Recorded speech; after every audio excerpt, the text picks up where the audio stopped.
اور تم کچھ جانتے ہو کہ لیلۃ القدر کیا ہے؟ تمہیں کیا خبر کہ لیلۃ القدر کیا ہے؟ لیلۃ القدر 1000 مہینے سے بہتر ہے۔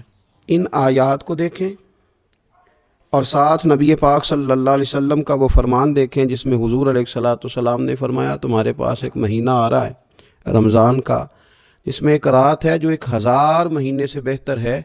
اور یہ لفظ کتنے جھنجھوڑنے والے ہیں۔ حضور علیہ السلام نے فرمایا جو اس رات محروم رہ گیا وہ ہر نیکی سے محروم رہ گیا۔ جو اس رات محروم رہا محروم ہی رہ گیا، اتنی بڑی بات۔ فرمایا تنزل الملائکۃ والروح، اس دن فرشتے اور روح القدس یعنی جبریل امین اترتے ہیں، فیہا اس رات میں، بِإِذْنِ رَبِّهِمْ مِنْ كُلِّ امر، اپنے رب کے حکم سے ہر خیر کے کام کے لیے۔ سلام، یہ رات سلامتی والی ہے، ہی حتی مطلع الفجر، یہاں تک کہ فجر طلوع ہو جائے۔ سرے شام سے لے کر مغرب سے لے کر فجر تک یہ رات سلامتی والی۔ اس کو لیلۃ القدر اس لیے کہا جاتا ہے، ہمارے مفسرین فرماتے ہیں کہ اس دن قدر والی کتاب قرآن پاک قدر والے محبوب پہ نازل ہوئی اور قدر والی امت کی طرف بھیجی گئی۔ نبی پاک صلی اللہ تعالیٰ علیہ وسلم نے جب پرانی امتوں کی عمریں دیکھی، نہ کسی کی 1000 سال ہوئی، کسی کی اس سے زیادہ ہوئی، تو اللہ کے محبوب علیہ السلام کے دل مبارک میں یہ خیال آیا کہ میری امت کی عمریں تو بڑی تھوڑی ہوں گی، تو کیسے اتنی لمبی نیکیاں کر سکیں گے؟ تو اللہ تعالیٰ نے پھر لیلۃ القدر عطا فرمائی۔ گویا اس ایک رات میں جو آدمی نیکی کرے، 1000 دن نہیں۔ کتنا لوگوں کو شوق ہے کہ کوئی ایسا جیک لگے، یکدم میری ساری چیزیں بڑھ جائیں، تو اس پر بھی تو ذرا غور کرے نا۔ یہ ایک رات 1000 دن سے نہیں، 1000 مہینے سے افضل ہے۔ 1000 یکدم آپ کی نیکیوں کی عمر 1000 ماہ تک چلی جاتی ہے۔ کتنی بڑی فضیلت کی بات ہے۔ میرے رسول کریم صلی اللہ تعالیٰ علیہ وآلہ وسلم خاص توجہ دلاتے، اس رات کے حوالے سے خاص توجہ دلاتے۔ اور یہ رات کب ہوتی ہے؟ صحیح حدیث میں موجود ہے، نبی پاک صلی اللہ تعالیٰ علیہ وسلم نے فرمایا کہ اسے رمضان کے آخری عشرے میں تلاش کرو۔ گویا یہ جو 5 طاق راتیں ہیں نا، 21ویں، 23ویں، 25ویں، 27ویں، 29ویں، ان طاق راتوں میں اس رات کو تلاش کرو۔ اس رات اللہ کے فرشتے نازل ہوتے ہیں، آسمان دنیا پر، زمین پر فرشتے اترتے ہیں۔ حضرت جبریل امین علیہ الصلوۃ والسلام انہیں لے کر کے آتے ہیں، اور فرشتے کیا کرتے ہیں کہ جو بندہ اس رات اللہ کی یاد میں موجود ہو، جو بندہ اللہ تبارک و تعالیٰ کے ذکر میں موجود ہو، جو بندہ اس دن اللہ تبارک و تعالیٰ کی بارگاہ میں کسی بھی طور پر حاضر ہو، فرشتے اس کے لیے دعائے مغفرت بھی کرتے ہیں اور رب کی بارگاہ میں التجائے رحمت بھی کرتے ہیں۔ اور ایک روایت میں ہمیں یوں بھی ملتا ہے کہ فرشتے اسے مصافحہ بھی کرتے ہیں، ہاتھ بھی ملاتے ہیں۔ دیکھیے نا کتنی سعادت مندی ہے کہ انسان عبادت کر رہا ہو اور فرشتے اس کی زیارت کو آئیں۔ ہمارے صوفیاء فرماتے ہیں تو پکا پروگرام بنا لے عبادت کا، فرشتے کئی بار تیری زیارت کو آیا کریں گے۔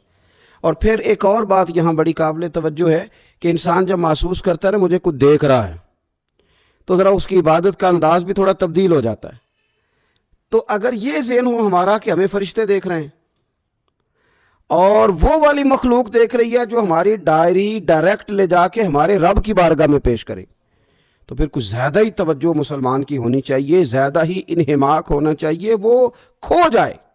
ٹھیک ہے ہم کمزور بھی ہیں، ہمارے اندر کچھ پریشانیاں بھی ہیں، ہماری بیماریاں بھی ہیں، ہم لاغر بھی ہیں، ضعف بھی آ جاتا ہے، تھکاوٹ بھی ہمیں آ لیتی ہے، لیکن لمبی تو بات ہی کوئی نہیں، 5 تو طاق راتیں۔ حضرت سیدہ عائشہ صدیقہ رضی اللہ تعالیٰ عنہ ارشاد فرماتی ہیں کہ جب رمضان کا آخری عشرہ شروع ہوتا تھا نا، تو نبی پاک اپنی کمر کس لیتے تھے عبادت کے لیے، خود بھی رات کو اٹھتے تھے، ہمیں بھی جگاتے تھے، کیونکہ سونے کے دن تو نہیں ہے، تو جاگنے کے دن ہے۔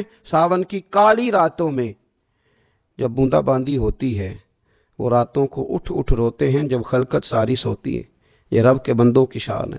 اور ویسے بھی درویش کہتے ہیں کہ رات پوے تے بے درداں نو نیند پیاری آوے، درد منداں نو تے یاد سجن دی سوتیاں وی آن جگاوے۔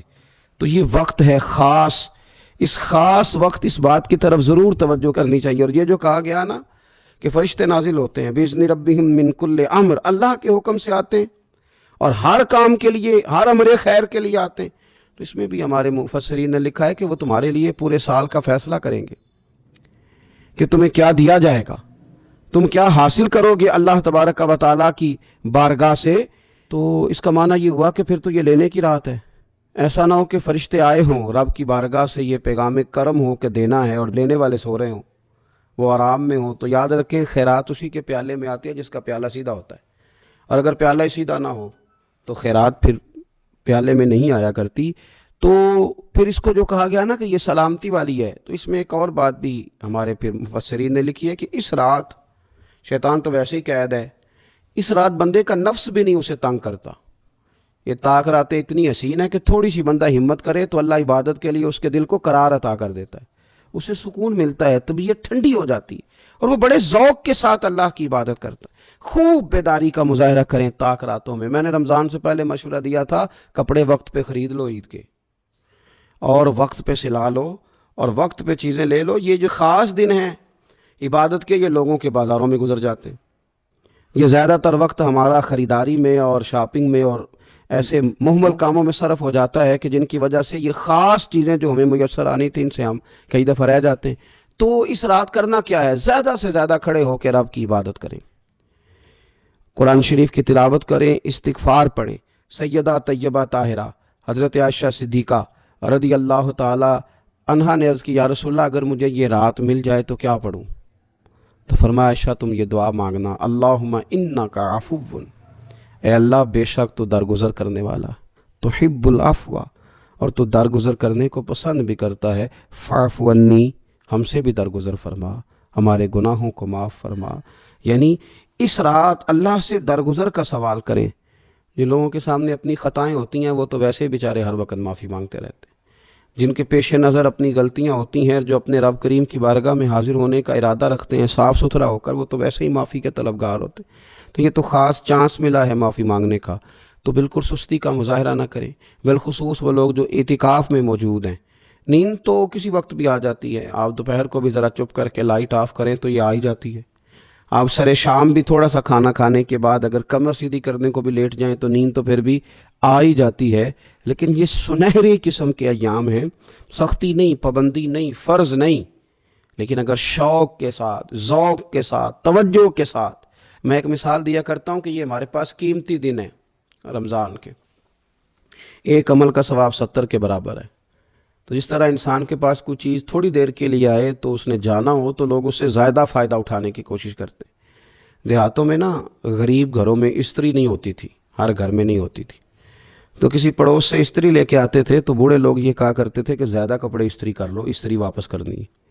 جس چیز کو واپس کرنا ہو تھوڑی دیر کے لیے ہمارے پاس ہو، اس سے زیادہ لوگ نفع لینے کی کوشش کرتے ہیں، تو یہ تو تھوڑے دن باقی رہ گئے، طاق راتیں تھوڑی رہ گئیں، زیادہ نفع لینے کی کوشش کریں۔ اللہ تعالیٰ اس سال جب فرشتے لیلۃ القدر پہ آئیں تو وہ امت مسلمہ کے لیے ایسا رحمت کا پیغام لے کے آئیں کہ دین پھر سے غالب ہو جائے، اسلام پوری دنیا کے اندر اپنے غلبے کے ساتھ سامنے آ جائے، کفر کا، ظلم کا، زیادتی کا، جبر کا ہمیشہ کے لیے خاتمہ ہو جائے، اور اللہ تعالیٰ اس سال لیلۃ القدر میں جن لوگوں کو معاف کرے گا رب کریم ہم سب کے نام اس میں شامل فرمائے۔ آخر دعوانا ان الحمدللہ رب العالمین۔